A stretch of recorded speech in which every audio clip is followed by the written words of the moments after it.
Hi friends, నేను మీ నందితాని, international certified yoga instructor మరియు dietitian. ఈరోజు మనము ఒక సింపుల్ అండ్ బెనిఫిషియల్ ముద్ర గురించి అయితే తెలుసుకున్నాం.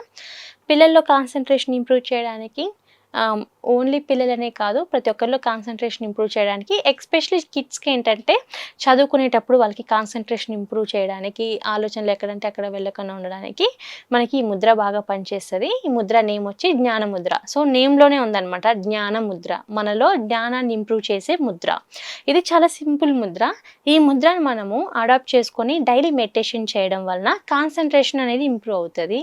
అండ్ మనము దేని మీదైనా సరే ఫోకస్ అనేది కరెక్ట్గా పెడుతుంది. ఎస్పెషల్లీ చిన్నపిల్లలకి చాలా మంచిది. వాళ్ళు చదువులో చురుగ్గా ఉండడానికి, వాళ్ళు చదివింది ప్రతి ఒక్కటి బాగా గుర్తు పెట్టుకోవడానికి, అండ్ ఎప్పుడు అడిగినా రిమైండ్ చేయడానికి, ప్రతి ఒక్క దానికి ఈ ముద్ర అనేది బాగా పనిచేస్తుంది. ఈ ముద్ర మనం అడాప్ట్ చేసుకునేటప్పుడు మెడిటేషన్ కూడా ప్రాక్టీస్ చేయాలి. సో మెడిటేషన్ ప్రాక్టీస్ ఎస్పెషల్లీ మనము చిన్నప్పటి నుంచి చిన్నపిల్లలకి మెడిటేషన్, ప్రాణాయామ, యోగా ఇలాంటివి నేర్పించడం వలన వాళ్ళకి ఒక మంచి ఫౌండేషన్ ఇచ్చిన వాళ్ళం అవుతాం. అంటే ఒక మంచి పునాది ఇచ్చిన వాళ్ళం అవుతాం అనమాట. వారసత్వంగా మన పిల్లలకి ఇలాంటివి వారసత్వంగా ఇస్తే వాళ్ళకి ఒక మంచి చక్కటి జీవితాన్ని ఇచ్చినట్లు అవుతాం. ఎందుకంటే చిన్నప్పటి నుంచి వాళ్ళు యోగా ప్రాక్టీస్ చేయడం వలన వాళ్ళకి బోన్ రిలేటెడ్ ఇష్యూస్ ఫ్యూచర్లో రావు. ఇప్పుడైతే ఆర్థరైటిస్, రుమటాయిడ్ ఆర్థరైటిస్ ఇలాంటివి ఎక్కువ ఉన్నాయి. Rheumatoid arthritis autoimmune disorder 25 ఇయర్స్కే స్టార్ట్ అయిపోతుంది. అండ్ ఆర్థరైటిస్ వస్తే మనం ఎక్సెస్ వెయిట్ వల్ల కానివ్వండి, మన కార్టిలేజ్ డ్యామేజ్ అవ్వడం వలన, అండ్ నడవడానికి కష్టం, కూర్చోవడానికి కష్టం, పెయిన్స్, సరిగా నిద్రపోలేము. సో మన లైఫ్ అనేది మనకి హెక్టిక్ అయిపోతుంది. అంటే హ్యాపీ లైఫ్ అనేది, నాకు తెలిసినంత వరకు హ్యాపీ లైఫ్ అనేది తగ్గిపోతుంది. డిసీజ్డ్ లైఫ్ అయిపోతుంది, స్ట్రెస్ఫుల్ లైఫ్ అయిపోతుంది.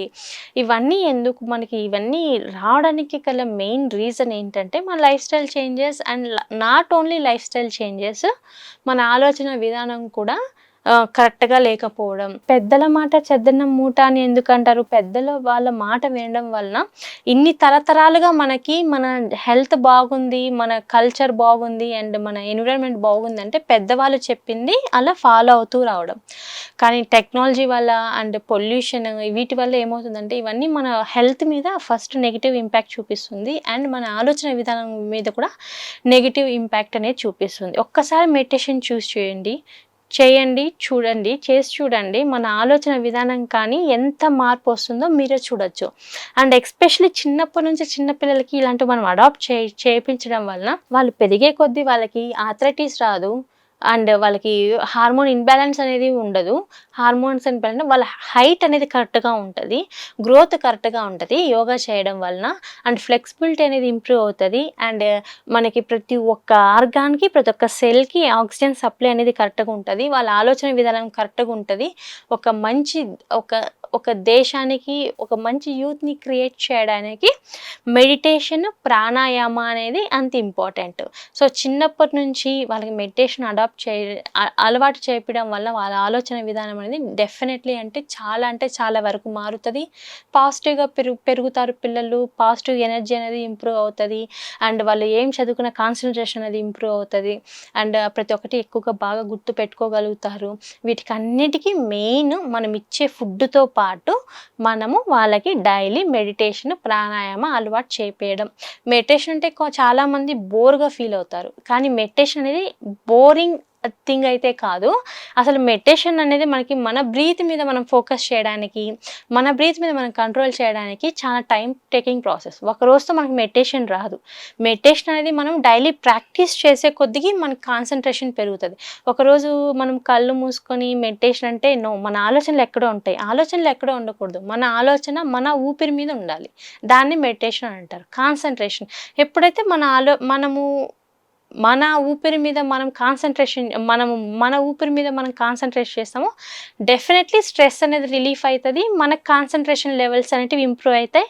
అండ్ ఏదన్నా మనం ఒకటి పని అనుకున్నప్పుడు ఆ పని మీద మనకి డెడికేషన్ అనేది రావడానికి మెడిటేషన్ అనేది చాలా ఇంపార్టెంట్. సో ఇప్పుడు మనము మెడిటేషన్ చేసేటప్పుడు జ్ఞానముద్ర ఎలా ప్రాక్టీస్ చేయాలో చూద్దాం. మనము మన సిట్టింగ్ పొజిషన్లో కూర్చోవాలి. ఎనీ కంఫర్టబుల్ సిట్టింగ్ పొజిషన్లో కూర్చున్న తర్వాత స్పైన్ అనేది స్ట్రైట్గా ఉండాలి. సో మనకు మన థంబ్ అండ్ మన ఇండెక్స్ ఫింగర్ ఇలా ఉండాలి. మన ఫింగర్స్ వచ్చి డౌన్ ఫేజింగ్ ఉండాలి, బోత్ హ్యాండ్స్. సో దీన్ని జ్ఞానముద్ర అని అంటారు. సో ఇలా మనము జ్ఞానముద్ర అడాప్ట్ చేసుకున్న తర్వాత మన హ్యాండ్స్ని మనం థైస్ మీద ఉంచవచ్చు, లేదా మన నీస్ దగ్గర ఇలా ఉంచవచ్చు. సో ఇలా ఉంచి మనము డీప్ అండ్ స్లో ఇన్హలేషన్ అంటే మెడిటేషన్ ప్రాక్టీస్ చేయాలి.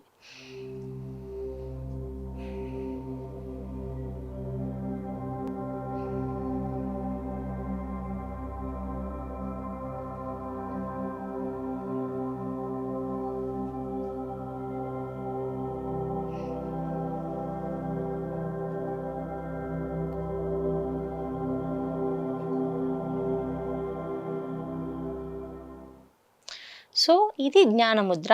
సో మనకి నేమ్లోనే ఉంది జ్ఞానముద్ర, మన జ్ఞానాన్ని ఇంప్రూవ్ చేసే ముద్ర. డెఫినెట్లీ మనం మెడిటేషన్ చేసేటప్పుడు ఈ ముద్రని అడాప్ట్ చేసుకోవాలి. ఇలా ఉంటే జ్ఞానముద్ర, ఇలా ఉంటే చిన్ముద్ర. గౌతమ బుద్ధుడు వీళ్ళంతా అబ్జర్వ్ చేస్తే వాళ్ళ హ్యాండ్ గెస్చర్ అనేది ఇలాగే ఉంటుంది. జ్ఞానముద్ర ఉంటుంది, చిన్ముద్ర ఉంటుంది, అండ్ ఇలా చాలా ముద్ర. సో ఆ ముద్రాస్లోనే వాళ్ళు ఆ ముద్రాస్ని అడాప్ట్ చేసుకొని మెడిటేషన్ చేస్తారు. ఎందుకంటే ఆ ముద్రాస్ని ఈ ముద్రాస్ని మనం ప్రాక్టీస్ చేయడం వల్ల కాన్సన్ట్రేషన్ ఇంప్రూవ్ అయ్యి మనము మెడిటేషన్ మీద ఎక్కువసేపు ఉండగలుగుతాం అనమాట. ఇప్పుడు దాకా మనం డిస్కస్ చేసినట్లు ఈ మెడిటేషన్ చేయడం వల్ల మనకి బెనిఫిట్స్ అయితే చూద్దాం. ఎస్పెషల్లీ చిన్నపిల్లల్లో ఏకాగ్రత, కాన్సన్ట్రేషన్ ఇంప్రూవ్ చేయడానికి ఈ జ్ఞానముద్ర అనేది చాలా బాగా యూజ్ అవుతుంది. కనీసం రోజుకి 10 minutes పిల్లలు ప్రాక్టీస్ చేసినా వాళ్ళు డే మొత్తం కూర్చొని చదవాల్సిన అవసరం అయితే లేదు. ఒక 10 minutes ప్రాక్టీస్ చేసినా వాళ్ళు చదివింది వాళ్ళకి గుర్తుంటుంది అనమాట.